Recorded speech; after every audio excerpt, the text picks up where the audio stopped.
네, 오늘은 본문의 말씀을 가지고 주 안에서 항상 기뻐하자라고 하는 제목으로 말씀을 나누고자 합니다. 오늘 말씀 나누기 전에 우리 인사합니다. 앞뒤 또 좌우 바라보시면서 오늘은 그렇게 인사합니다. 주 안에서 항상 기뻐합시다. 아멘. 여러분, 우리의 인생은 기쁨이 있어야 재미가 있습니다. 또 기쁨이 충만한 삶을 살아갈 때 인생이 건강하고 행복할 수가 있습니다. 여러분, 그러므로 항상 기뻐하는 자 되시기를 오늘 시간 주의로 축원합니다. 여러분, 우리가 살아가는 이 시대를 어떻게 정의할 수가 있을까요? 미국의 저널리스트인 맥스 러너는 우리가 살아가는 이 시대를 이렇게 정의를 했습니다. 지금 우리는 과거 그 어느 때보다도 더 많은 자유를 누리고 있습니다. 더 많은 물질적인 풍요를 누리며 살아가고 있습니다. 우리가 하고 싶은 것, 우리가 가고 싶은 곳, 우리가 먹고 싶은 것들을 마음대로 누리며 살아가고 있습니다. 그러나 그럼에도 불구하고 놀랍도록 끔찍스러운 사실은 우리 안에 기쁨이 없다라고 하는 것입니다. 여러분, 그렇습니다. 맥스 러너의 말처럼 우리가 사는 우리의 이 시대는 기쁨이 없어요. 한마디로 말해서 기쁨을 상실한 그런 시대가 되어졌습니다. 분명 이전보다 더 많은 자유를 누리고 있고 더 많은 물질적인 그 풍요를 누리며 살아가고 있음에도 불구하고 기쁨이 없다라고 하는 거예요. 여러분, 2021년 대한민국의 1인당 국민 소득은요 4만 달러를 넘어섰습니다. 정확하게 이야기하자면 44,292달러예요. 여러분, 세계적인 순위로 보면 GDP 10위의 국가가 되어졌습니다. 여러분, 과거 우리나라 1960년대 1인당 국민소득이 79달러였던 거에 비하면 이건 비약적인 성장이에요. 60년 만에 560배로 성장을 한 것입니다. 여러분, 사실 대한민국의 그 땅의 면적은 이 지구상에 있는 나라가 193개국 정도 되는데 193개국 가운데 우리나라 그 땅의 면적은 109위에 불과하고요. 또 인구의 수는 29위에 불과합니다. 그럼에도 불구하고 GDP 세계 10위 국가가 되었다라고 하는 것은 이건 엄청난 기적이라는 거죠. 자, 그런데 이런 경제 성장과 달리 한국 사람들의 행복도는 상당히 낮다라고 하는 것입니다. 2021년 3월 2일 세계 행복의 날을 맞이해서 UN 산하기구인 SPSN에서 각국에 대한 행복도 조사를 했습니다. 그 유엔의 세계 행복 보고서를 보면 한국인의 행복도는 조사국 95개국 가운데 50위를 차지했어요. 여러분, 이건 GDP 10위라고 하는 국가에 걸맞지 않는 너무나도 낮은 수준이라는 것이죠. 여러분, 이것을 보면 상황과 여건, 환경이 좋아진다고 해서 반드시 행복해지고 반드시 그 기쁨이 확장되어지는 것은 아니다라고 하는 것을 알 수가 있습니다. 과거보다 더 인권이 존중되고 더 많은 자유를 누리고 엄청난 그런 경제적인 혜택을 누리며 살아가고 있는 이 시대에 자살하는 사람들은 더 많이 늘어나고 있다는 거예요. 여러분, 대한민국의 자살률은 세계 1위입니다. 아주 불명예스러운 수치입니다. 여러분, 그러므로 인생을 살아가는 데 있어서 중요한 것은 뭐냐면 내가 얼마나 많은 것들을 누리며 살아가고 있는가 하는 것이 아니라 정말 그 안에 기쁨이 있는가, 정말 우리 안에 기쁨이 있는가라고 하는 것입니다. 여러분, 기쁨이 없다면 그 인생은 불행한 인생이에요. 아무리 많은 것들 누리고 살아간다 할지라도, 아무리 좋은 환경, 여건 속에 살아간다 할지라도 기쁨이 없으면 그건 불행한 인생이에요. 그러나 우리 안에 기쁨이 있다고 한다면 그것은 행복한 인생인 것입니다. 여러분, 기쁨이 충만하시기를 주로 축원합니다. 여러분, 이 기쁨과 관련해서 의학자들의 연구에 의하면요, 우리의 뇌 속에는 모르핀이라고 하는 호르몬이 만들어진다고 합니다. 근데 그 모르핀이라고 하는 호르몬의 그 분자 구조는 마약의 분자 구조와 비슷한데 이게 언제 만들어지냐면 우리가 기뻐할 때 우리 몸속에서 이 모르핀이라고 하는 호르몬이 만들어져서 이게 암세포를 잡아먹고 우리 몸의 모든 근육과 혈관과 또 신경 조직을 강화시켜주고 우리의 피를 깨끗하게 만들어준다고 그래요. 그런데 우리가 화를 내거나 걱정, 의심, 염려 속에 살아가면 노르아드레날린이라고 하는 호르몬이 만들어지는데 이건 아주 나쁜 호르몬이라는 거죠. 그래서 우리 면역 체계를 약화시켜서 암세포를 활성화시킨다라고 하는 거예요. 여러분 결국 우리가 기쁘게 살아가면 우리는 건강한 삶을 살아가게 되어지는 거고요. 화를 내고 걱정과 근심, 염려 속에 살아가게 되어지면 건강을 잃어버릴 수밖에 없는 것입니다. 여러분 항상 기뻐하는 자 되시기를 오늘 시간 주연으로 축원합니다. 자, 그런데 이렇게 항상 기쁘게 살아간다라고 하는 거, 이게 결국 쉽지가 않다라고 하는 거예요. 어렵다라고 하는 거예요. 여러분 사람 누구나 항상 기쁘게 살아가길 원해요. 행복하게 살아가길 원해요. 그러나 항상 뭐가 문제? 현실이 문제라고 하는 것입니다. 현실이 따라주지를 않아요. 내가 생각하는 대로, 내가 계획한 대로 일이 잘 되지 않고 힘들고 어려운 상황이 끊이지 않고 계속해서 이어집니다. 도무지 탈출구가 보이지를 않아요. 여러분 그로 인해서 기쁨이 사라지게 되어지고 걱정과 근심, 염려 속에 살아가게 되어지는 것입니다. 여러분 그렇지 않습니까? 여러분 주일 예배 때마다 이렇게 예배를 드리는데 예배를 드리러 오는 성도님 얼굴 표정을 보면 아주 심각해요. 표정이.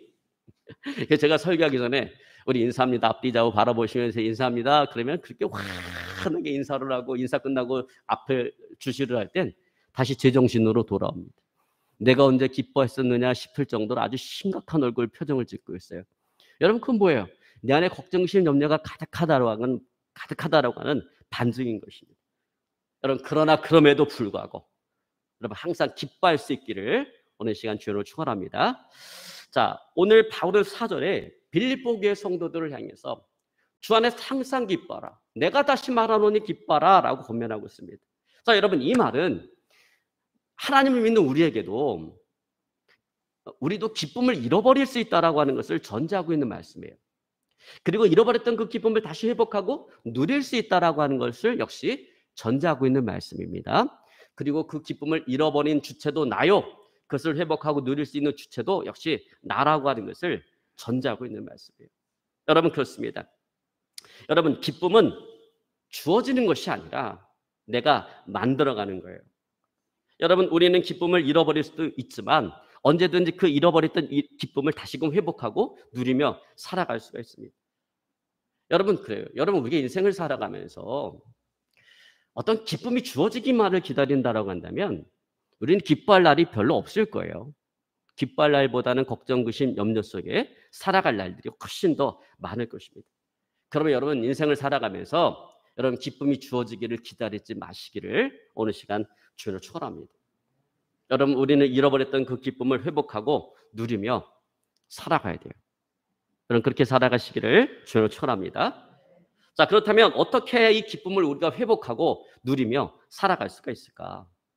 자, 오늘 이 문제에 대해서 바울은 자신이 몸소 삶을 통해서 체험하고 깨달은 진리를 오늘 빌립보 교회 성도들과 나누고자 하는 것입니다. 자, 여러분 오늘 바울이 보내는 이 빌립보 서신을 받는 빌립보 교회는 누가 개척한 교회냐면 바울이 개척한 교회예요.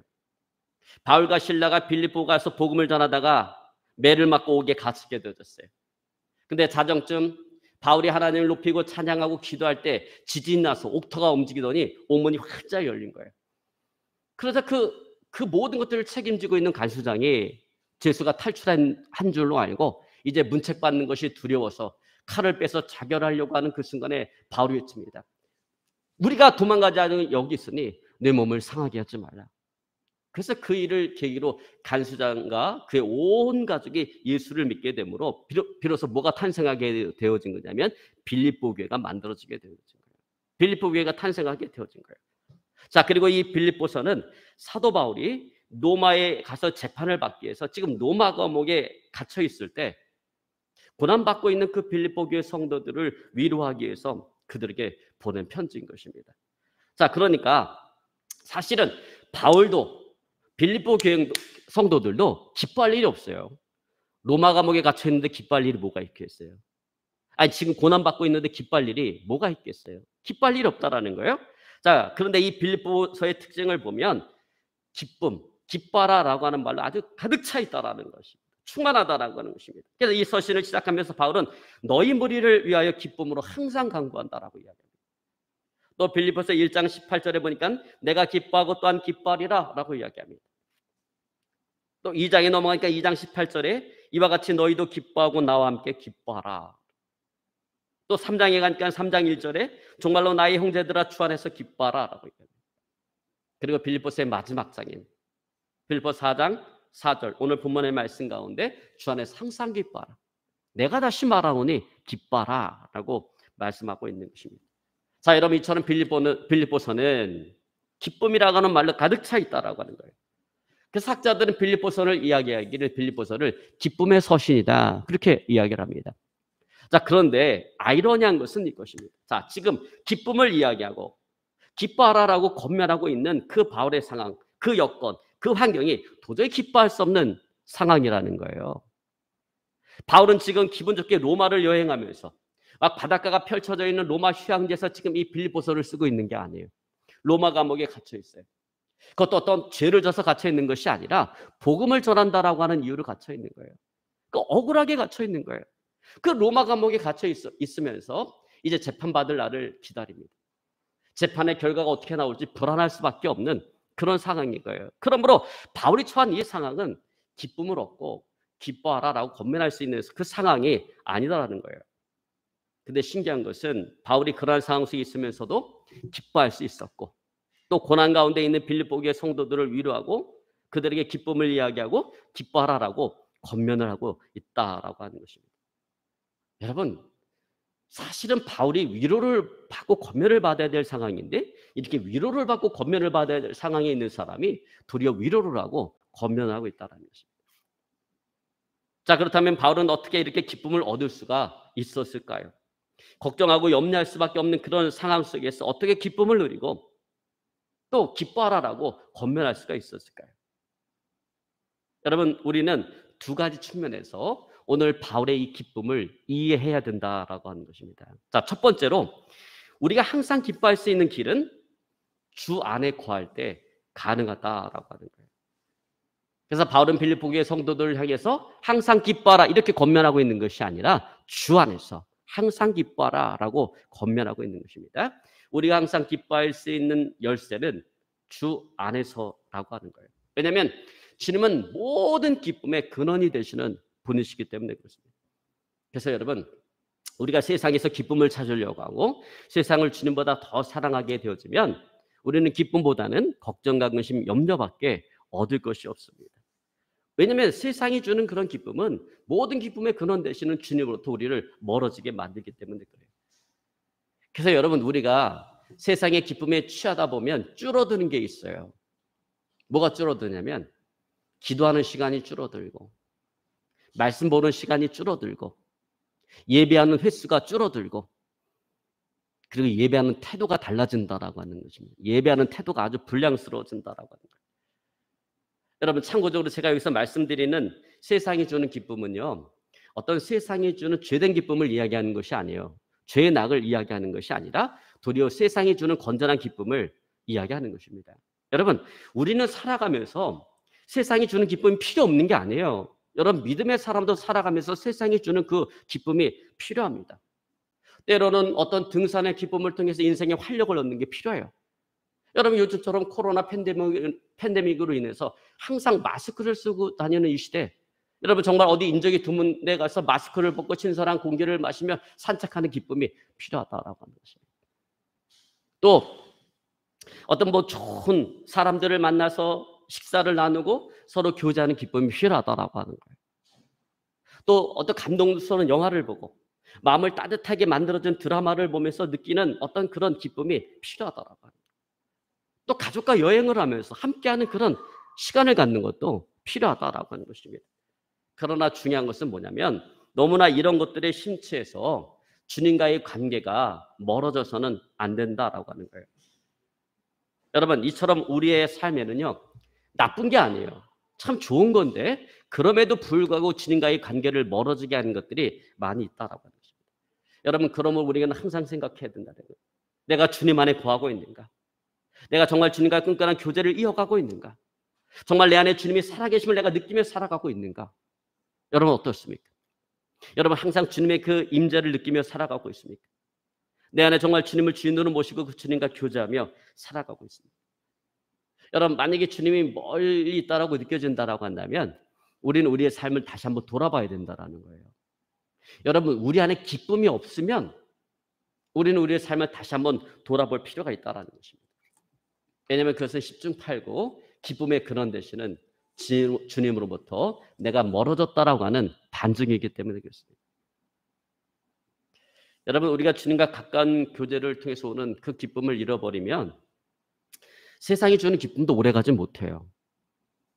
여러분 그 기쁨, 세상이 주는 기쁨은요, 내가 주님과의 관계를 통해서 오는 기쁨을 잃어버리면 세상이 주는 기쁨은 조만간 허탄함으로 바뀌어져 버릴 거예요.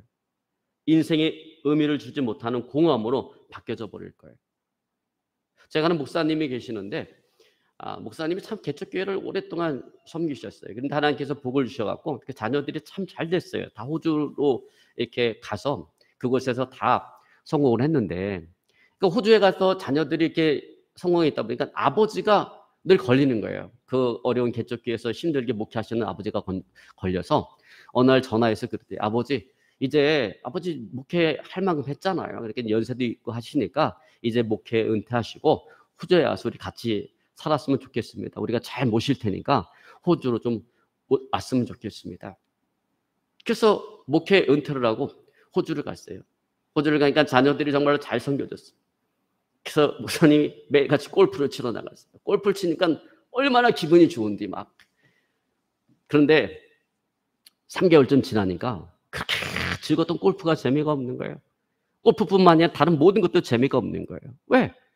목회하면서 주님과 늘 관계 주님 안에 있고 주님과 기도로 어떤 교제하는 그곳에서 오는 그 기쁨을 잃어버리니까 세상이 주는 기쁨들이 이제 하나도 기쁘지가 않은 거예요. 아무런 의미가 없는 거예요.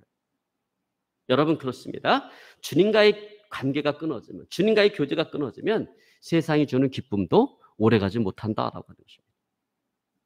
여러분 그러나 주님과의 관계 교제를 통해서 오는 기쁨을 우리가 잃어버리지 않으면 세상이 주는 기쁨은 더욱더 큰 의미를 가지게 되어질 것입니다. 설사 세상이 주는 기쁨을 잃어버린다 할지라도 얼마든지 내 자신과 세상을 이기며 넉넉히 살아갈 수가 있을 것입니다. 여러분 밤모습에 유배되었던 사도 요한이 그래요. 여러분 요한이 다른 사도들은 다 순교당했는데 요한은 밤모섬에 유배당했잖아요. 근데 그 밤모섬이 어떤 섬이냐면 이 밤모섬은 무인도예요. 바위투성이의 무인도예요. 보이는 건 바위밖에 없어요. 사람이 없어요. 대화를 나눌 만한 사람이 없어요. 교제를 나눌 만한 사람이 없어요. 모든 관계로부터 단절된 곳이 밤모섬이에요. 그러니까 남는 것은 외로움과 고독밖에 없습니다.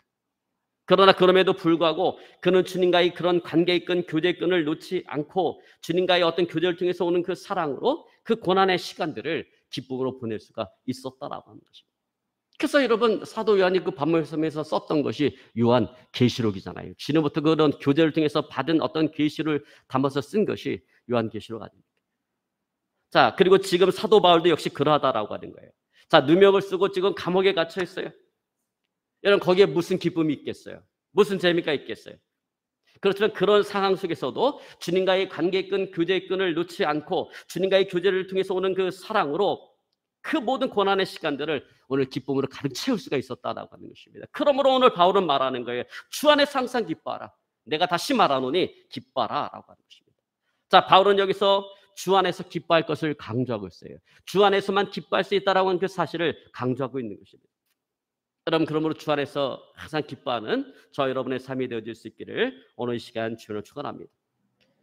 여러분 세상이 별로 기뻐할 일을 주지 않는다 할지라도 우리가 주님 안에 거할 때 우리는 항상 기뻐하며 살아갈 수가 있는 것입니다. 여러분 저 역시도 마찬가지예요. 저 본의 아니게 어떤 지방의 임원을 맡아서 봉사를 하다 보니까 주님과의 어떤 개인적인 경건의 시간들을 많이 뺏겨요. 이게 시간들이 줄어들어요. 그리고 지방 행사를 하다 보면 주님과의 관계보다는 일에 매일 때가 너무나 많습니다. 그런 시간이 쌓이다 보면 주님과의 관계가 멀어졌다라고 하는 마음이 들어요. 주님부터 멀어졌다라고 하는 느낌이 옵니다. 그 느낌이 어떻게 오냐면 공허함으로 다가옵니다. 그럴 때마다 제가 개인적으로 하는 것이 있는데 그것은 금식입니다. 금식을 통해서 의도적으로 세상이 주는 기쁨을 멀리하고 주님과의 관계에 집중하는 거예요. 그러면 주님과의 관계가 회복되어지는 것을 제가 느끼게 돼요. 경험하게 돼요. 어떻게? 내 안에 다시금 기쁨이 회복이 되어지고 평안이 찾아온다라고 하는 것입니다. 여러분, 그러므로 어찌하든지 우리는 주님 안에 거하기 위해서 힘써야 된다라는 거예요. 애써야 된다라고 하는 것입니다. 여러분, 그것만이 우리가 항상 기쁘게 살아갈 수 있는 유일한 길인 것입니다. 여러분, 우리가 주님 안에 거하는 방법은 여러 가지가 있어요. 여러분, 금식이 어려운 사람은 굳이 금식할 필요 없어요. 저는 그래도 나름대로 금식을 좀 잘하는 편이라 금식을 하는데, 금식이 어려우신 분들은 시간을 정해놓고 하나님의 말씀을 묵상한다든지, 시간을 정해놓고 기도한다든지, 아니면 가정 예배를 드린다든지, 아니면 공예배를 거르지 않고 끊임없이 공예배를 드리는 거예요. 여러분, 그런 모든 노력들이 우리가 주님 안에 거하는 방법인 것입니다. 자, 두 번째로 우리가 항상 기뻐할 수 있는 길은 뭐냐면 기도하는 것입니다. 여러분, 바울은 6절로 7절에 이렇게 말씀합니다. 아무것도 염려하지 말고 오직 모든 일에 기도와 간구로 너희 구할 것을 감사함으로 하나님께 아뢰라. 그래 모든 지각에 뛰어난 하나님의 평강이 그리스도 예수 안에서 너희의 마음과 생각을 지키시리라. 여러분, 우리의 기쁨을 빼앗아가는 것들 가운데 하나가 뭐냐면 염려예요. 염려가 생기면 어떻습니까? 생각이 쉬지를 못해요. 생각이 사로잡혀서 잠을 자지를 못하고, 그러다 보면 어느새 기쁨은 사라지고 우리의 마음은 지옥처럼 변해져 버려요. 마음이 지옥과 같아요. 삶이 황폐하게 되어진다라고 하는 것입니다. 여러분, 러시아의 세계적인 작가 도스토옙스키가 염려에 대한 글을 썼습니다. 그 글에 보면 러시아의 가장 전성기인 그 제정 러시아 시대 때 한 말단 공무원이 시장님의 발을 밟았어요. 실수로. 즉시 사과하려고 했지만 시장님이 다른 사람과 대화에 열중하느라 그를 보지를 못했습니다. 그날 저녁에 집에 돌아가서 그는 잠을 이룰 수가 없었어요. 시장님이 나를 용서하지 않은 것은 아닐까? 그러면 나를 해고할 텐데, 나에겐 가족이 있는데 어떻게 하지? 밤새도록 그 생각을 하면 잠을 이루지 못한 거예요. 다음날 또 시장실을 찾아갑니다. 사과하기 위해서. 근데 이번에는 시장님이 누군가 대화를 하고 있었기 때문에 그 사람을 본체도 하지 않았어요. 그래서 그는 시장님이 화가 나서 자기를 본체도 하지 않았다라고 생각을 했습니다. 다음날 아침 또 일찍 찾아갔어요. 마침 시장님이 혼자 있었습니다. 그래서 그 앞에 무릎을 꿇고 손이 발이 되도록 빌면서 시장님 용서해 주십시오. 제가 모르고 그랬습니다. 이렇게 얘기했는데 시장이 버럭 소리를 지르면서 화를 내는 거예요. 왜냐하면 잘 알지도 못하는 사람이 매일같이 와서 자기를 귀찮게 하기 때문이죠. 당신 정신 나간 거 아니야? 이런 소리를 때 그만 그 사람이 낙심이 되었어요. 이제 나는 꼼짝없이 해고될 수밖에 없구나. 다음날 아침 그의 아내가 그를 흔들어 깨웠지만 그는 깨어나지 않았습니다. 뻣뻣한 시체가 되었어요. 염려가 죽인 것입니다. 사실 시장은요, 그 사람이 자신의 발을 밟은 그 사실조차 모르고 있었는데 그는 그 일로 인해서 시장이 자신을 해고하지 않을까 하는 그 염려에 계속해서 시달렸던 거예요. 결국 그 염려가 오늘 그의 목숨을 빼앗아간 것입니다. 여러분, 저는 이 글을 보면서 제가 느끼는 것은 그거예요. 염려라고 하는 것은 우리를 죽이는 조용한 암살자와 같다라고 하는 것입니다. 근데 여러분, 사람은 누구나 걱정과 염려 속에 살아요. 여러분, 하루에도 수없이 많은 염려가 밀려옵니다. 그러므로 중요한 것은 그 염려를 우리가 잘 처리를 해야 된다는 거예요. 그 염려를 잘 처리하지 못하면 그것은 우리의 영혼을 질식시켜서 우리의 영혼으로 서서히 또 육체로 서서히 죽음에 이르게 만드는 것입니다. 여러분, 그런 성경은 잠언 17장 22절에 이렇게 말씀하고 있습니다. 마음의 즐거움은 양약이라도 심령의 근심은 뼈를 마르게 하느니라. 여러분, 여기 보면 뼈를 마르게 한다라는 말씀 있잖아요. 저는 이것을 보면서 참 성경이 너무나도 과학적이다라는 생각이 듭니다. 여러분, 뼈가 마르면 사람이 어떻게 될까요? 죽습니다. 여러분, 왜냐하면 여러분, 우리 생명의 본질과도 같은 피가 어디서 만들어지냐면 이 피가 뼈에서 만들어지는 거예요. 그러니까 뼈가 마르면 죽을 수밖에 없는 거죠. 그러니까 이 뼈가 마른다라고 하는 그 표현은 뭐냐면 서서히 죽는다라는 거예요. 여러분, 따라서 우리는 우리에게 밀려오는 걱정, 근심, 이 염려의 문제를 해결해야만 합니다. 어떻게 이것을 해결할 수가 있을까요? 오늘 이에 대해서 바울은 아주 명쾌한 해답을 제시하고 있습니다. 아마도 그것은 그가 기뻐할 수 없는 상황 속에 그가 몸소 체험하고 깨달은 삶의 진리일 것입니다. 자, 오늘 바울은 6절에 이렇게 말합니다. 아무것도 염려하지 말고 오직 모든 일에 기도와 간구로 너희 구할 것을 감사함으로 하나님께 아뢰라. 염려의 문제 앞에 기도하라라고 하는 거예요. 여러분, 그러므로 우리는 염려의 문제 앞에 우리는 선택해야 된다라는 거예요. 염려의 문제를 내가 끌어안고 걱정 의심하며 살아갈 것인가, 아니면 그 염려의 문제를 기도로 내가 하나님께 맡길 것인가. 여러분, 기도로 염려의 문제를 하나님께 맡기며 살아가시기를 주의 이름으로 축원합니다. 여러분, 염려의 문제는 내가 해결할 수 없어요. 여러분, 내가 해결할 수 있다라고 한다면 그것은 더 이상 염려가 아닌 것입니다. 여러분, 주님께서 말씀하십니다. 그러면 너에게 이르노니 너희 목숨을 위하여 무엇을 먹을까 무엇을 마실까, 너희 몸을 위하여 무엇을 입을까 염려하지 말라. 너희 중에 누가 염려함으로 그 키를 한 자나 더할 수 있겠느냐. 내일 염려는 내일 할 것이요 한낱 괴로움은 그날에 족하니라. 또 주님은 말씀하십니다. 수고하고 무거운 짐진 자들아 다 내게로 오라. 내가 너희를 쉬게 하리라. 여러분, 그렇습니다. 여러분, 우리가 염려해서 해결할 수 있는 것은 아무것도 없어요. 오직 우리의 마음과 우리의 몸을 상하게 할 뿐인 것입니다. 여러분, 그러므로 우리를 염려케 하는 그 문제를 기도 하나님께 맡길 수 있기를 오늘 시간 주님을 축원합니다. 여러분, 우리가 이 염려를 기도로 맡길 때 하나님께서 우리에게 놀라운 약속을 주셔요. 너희를 염려케 하는 그 문제를 기도로 맡길 때 하나님이 이렇게 해주시겠다라고 우리에게 약속을 주고 계십니다. 자, 여러분, 그 약속의 7절 우리 한번 같이 읽습니다. 그리하면 모든 지각에 뛰어난 하나님의 평강이 그리스도 예수 안에서 너희의 마음과 생각을 지키시리라. 아멘. 여러분, 우리를 염려케 하는 문제들은요, 제가 분명히 말씀드릴 수 있는 것은 뭐냐면, 우리를 염려케 하는 문제는 반드시 하나님의 때가 되면 해결되어진다라고 하는 거예요. 스스로 해결되어진다라고 하는 것입니다. 여러분, 믿으시기를 주를 축원합니다. 자, 그러므로 중요한 것은 뭐냐면, 그때까지 하나님께서 해결해 주실 때까지 우리를 염려케 하는 그 문제로부터 우리의 마음과 생각을 지키는 것입니다. 여러분, 많은 사람들이 그 마음과 생각을 지키지 못하기 때문에 극단적인 선택을 하는 것입니다. 그런데 기도로 염려를 하나님께 맡길 때 하나님께서는 우리 인간의 이성으로서는, 우리의 어떤 지식으로서는 도저히 헤아릴 수 없는 하나님의 그 평강을 우리에게 선물로 주셔서 우리의 마음과 생각을 지켜주시겠다라고 약속하는 거예요. 내가 지금 기뻐할 수 있는 상황이 아닌데, 내가 편안할 상황이 아닌데, 그럼에도 불구하고 나에게 쏟아지는 그 기쁨, 그 평안, 여러분, 이것은 인간의 이성으로 이해할 수 있는 게 아니잖아요.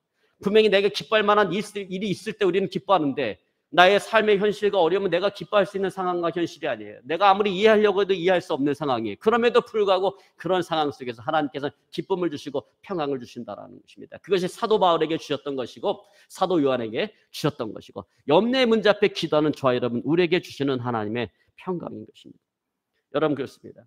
우리가 우리의 마음과 생각을 내가 지킬 수가 없어요. 여러분, 우리는 작은 염려에도 잠을 이루지 못하고 밥맛을 잃어버리고 염려할 수밖에 없습니다. 기쁨을 잃어버릴 수밖에 없어요. 우리는 그만큼 연약한 존재인 것입니다. 오직 기도함으로 성령의 능력을 덧입을 때 성령께서 우리의 마음과 생각을 지켜주시는 것입니다. 여러분, 그러므로 기도하는 것만이 우리가 항상 기뻐하며 살아갈 수 있는 길인 것입니다. 방법인 것입니다. 오직 기도함으로 항상 기뻐하는 삶을 살아가는 저 여러분의 삶이 되어질 수 있기를 오늘 시간 주님으로 축원합니다. 이제 말씀을 정리하기 원합니다. 여러분, 항상 주님 안에 모든 기쁨의 근원 되시는 그 주님을 만남으로 항상 기뻐하는 삶을 살아가야겠습니다. 그리고 더 나아가서 모든 염려를 기도로 주님께 맡김으로 하나님께서 주시는 그 평강으로 우리의 마음과 생각을 주장하도록 하셔서 항상 기뻐하는 삶을 살아가야겠습니다. 그런 저와 여러분의 삶이 되어질 수 있기를, 항상 기뻐하는 자가 되어질 수 있기를 오늘 시간 주님으로 축원합니다. 오늘 말씀 붙잡고요, 간절히 하나님께 기도하기 원합니다. 하나님,